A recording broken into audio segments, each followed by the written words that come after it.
Hello, thanks for joining School of the American Rifle. Today's video we have two Sharps Rifle Company bolt carrier group physicals. These are not autopsies because the owner did not report issues with either one of these bolt carrier groups. But we're going to tear into them and see if we can detect any problems that might pop up. These particular bolt carriers do have a slightly different design than standard AR-15 or M16 carriers. They beef up the tail here. They cut a slab side here on the carrier itself. They do have modified lugs where they take material off the front here in order to reduce a debris related stoppage inside of the barrel extension. It's not a design that I'm very fond of, but nonetheless they make the modification. So the opposite side says Sharp Rifle Company. This one has either a nitride or a DLC coating, and this one it appears to be nickel boron. So let's go ahead and get into these. First I'm going to do the gas ring test. I'm going to stand it up. That one passes. Stand this one up. This one passes. Now let's get them torn apart.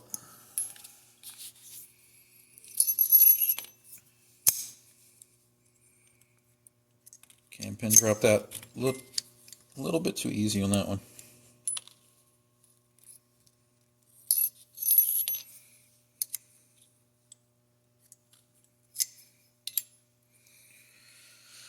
Alright. Now off camera I did check the ejectors on both of these examples, but I'll go ahead and test them out with a punch. They do have good ejector tension. It does have a slight bevel on the edge of the ejector. Move to this one. Again, a slight bevel on the edge of the ejector.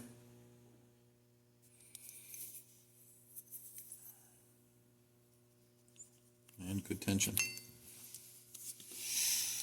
Okay, next up we'll check our cam pin fitment into the bolt. Actually feels pretty good. Very little bit of wiggle. Not much at all. You can see a little bit of wear that's imparted onto the cam pin, but nothing that's severe.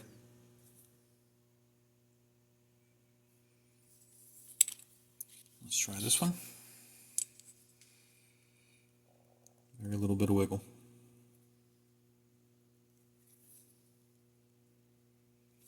Alright, very good. A little bit of wear on that one too, but nothing to be concerned about. Alright, let's check for firing pin free movement. Use free on this one. And let's check this one. Moves free. Alright, let's take the extractors out.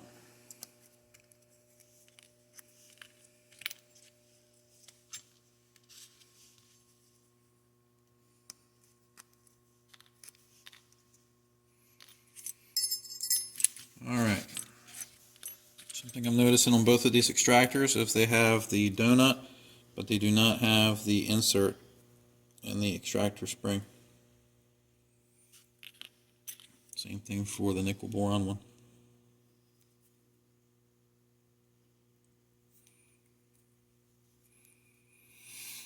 Alright, let's check with our extractor gauge, see if these pass. Takes the no-go side. Does not take the no-go. I'm sorry, it takes the go side, but it doesn't take the no-go.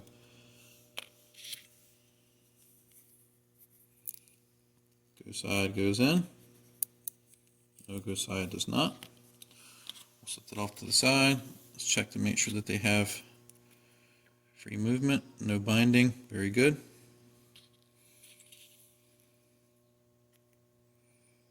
No binding, very good. I'll put that O-ring back on there because you should use one or the other.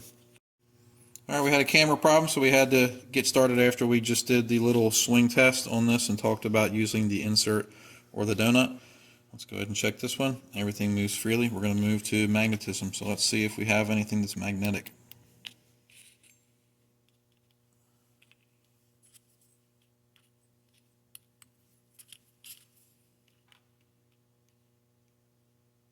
And we do.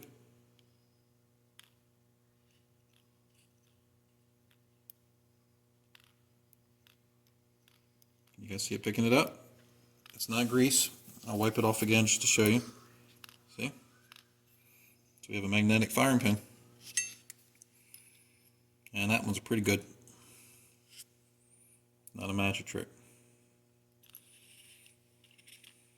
So we'll demagnetize both of those.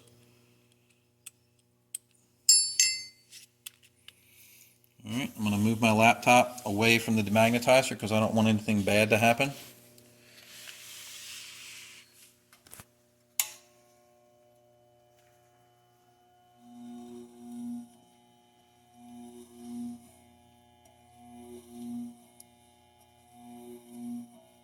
See if it's still magnetic.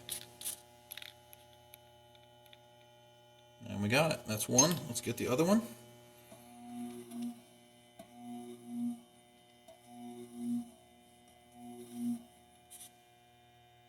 And we got that one too. Move the laptop back in this way. Alright, so we had a magnetism fail. Got some of my paint coming off my washer. Put that off to the side. Let's check the bolt out. Bolt has a nice clean finish, more of my fluorescent paint. The ejector has a rounded tip on it. I'd like to see that. Let's go ahead and check tension. They passed off camera, so they do have good ejector spring tension. This one has a good bevel on it as well. Very good. Firing pin free movement. Good on this one. Good on this one. I didn't finish inspecting this one. Hello. We had a phone call coming in. People know that I'm making videos and they call anyway. Alright, everything passes on there. I'm going to look over the carrier. Staking on this looks good. I don't see YFS fasteners.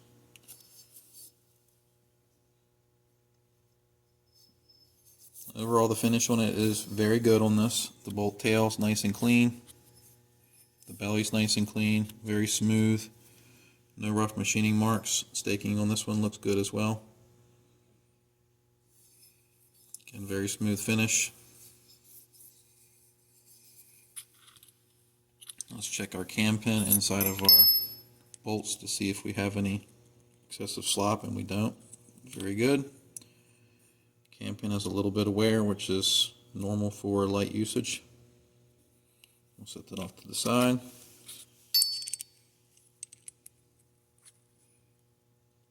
Almost no movement at all. A little bit of wear usage on here. Set that off to the side. We're good. So let's check our firing pin protrusion.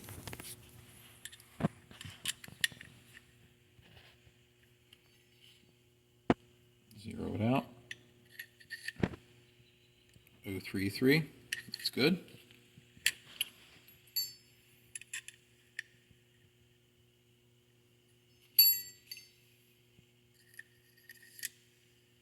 .034. We're getting near the high end. We don't want to exceed 0.036, but we're still in a safe range. So we'll set that off to the side, and we're all good. So that one goes with this one. This one goes with that one. All right, now we're going to check headspace. Let's put the 223 go 14636 in here. See if we can get it to close. And we can.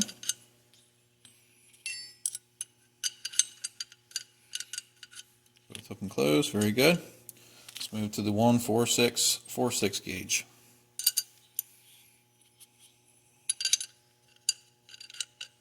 Rotates. Very good.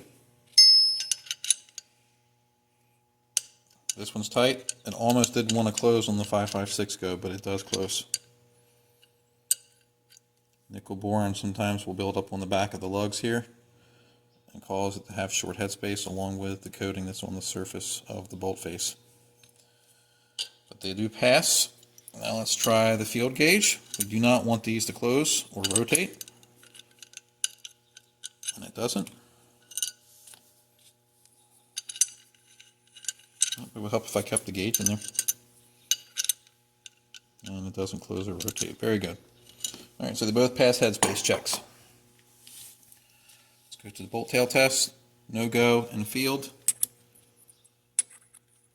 Very good. It starts on this one, but doesn't go down all the way. See, it only starts, so not a fail. Both pass. All right, let's check carrier key. Go side. No go side. Passes. Go side. No go side. Passes. Let's check our firing pin hole.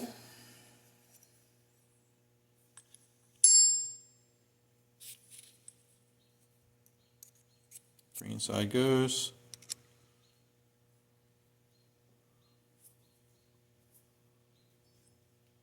Red side doesn't.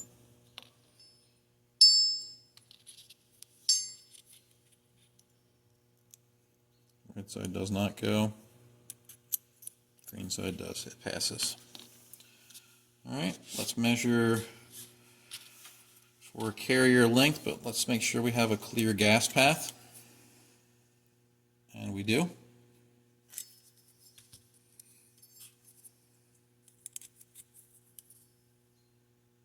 And we do there as well. Let's see if we have a straight gas key.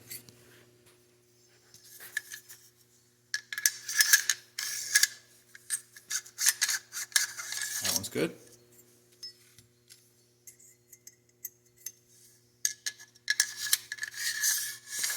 And that one's good.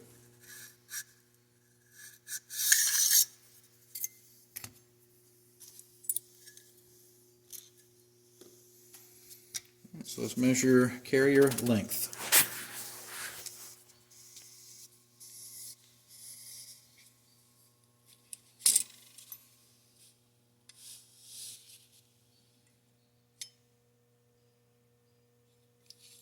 That was good. Right on the minimum.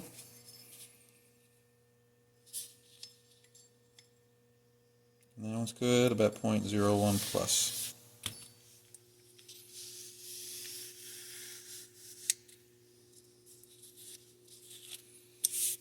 Okay, next up we're going to do our carrier key reverse torque test.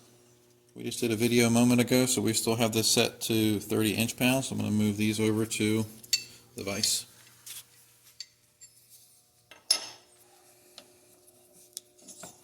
Let's make sure our bits fit.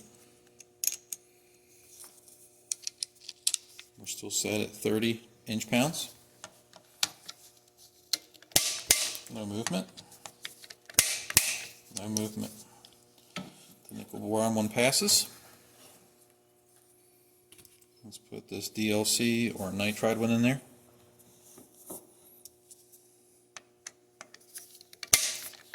No movement. No movement. We're good. Alright, so now what we have left is testing the carrier 3 bores and doing a Borescope examination of both examples.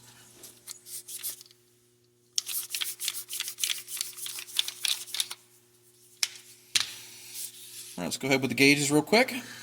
Let's test our bolt support. Takes the first green. Takes the second green. Getting into the yellow now. Takes both yellows. Tight. It's not going to go one more step up. So this one is in the yellow range.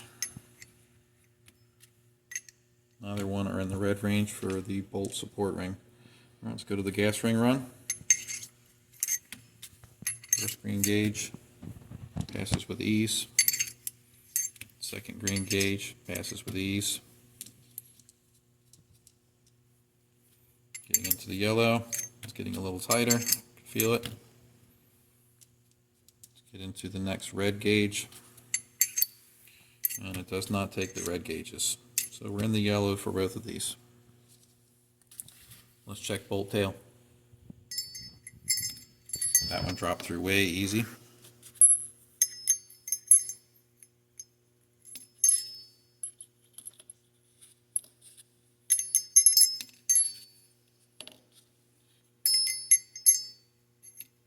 And there's still room for play there, so that means that it has a really poor bolt tail seal to there. So it's going to be a little bit gas inefficient. Let's try this one.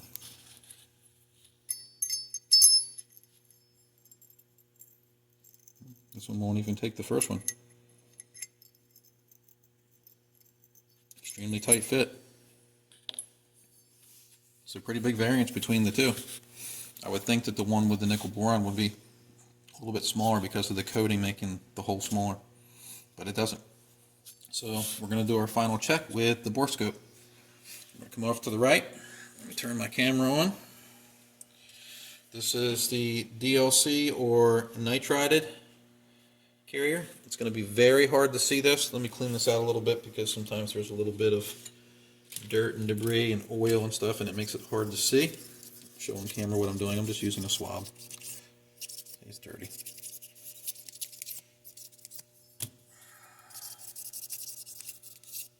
You usually have a more difficult time seeing darker finishes. They don't have as much contrast when you're looking at them with the scope.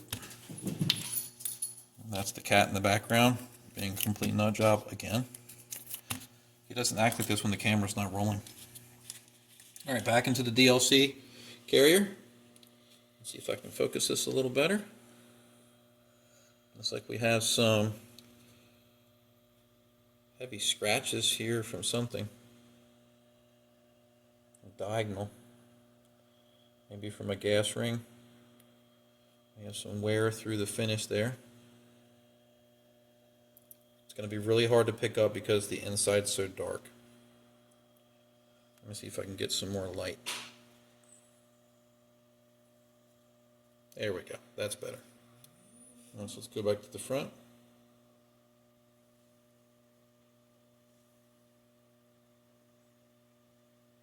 There are those scratches. Inside looks pretty good. Some more scratches. This is our gas ring run. Very rough. Look at that.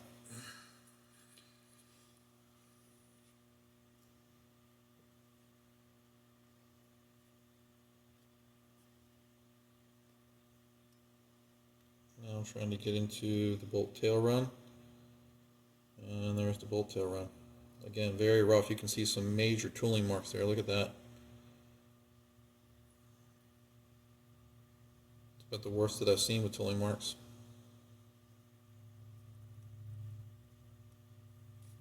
So that's the DLC one. Let's go to the nickel boron. This is the bolt shoulder. Looks really clean in there. Alright, now we're into the gas ring run.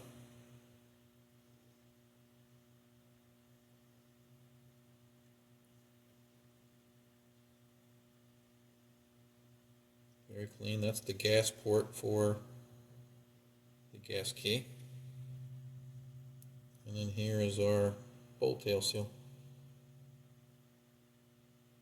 And you can see more very rough machining here. Now, so the bolt shoulder and the support, sorry, the bolt shoulder or support run and the gas ring run were very smooth, but the bolt tail on this one, this is the one that took the red gauge and has some slop. Still a lot of machining marks, very rough on the inside.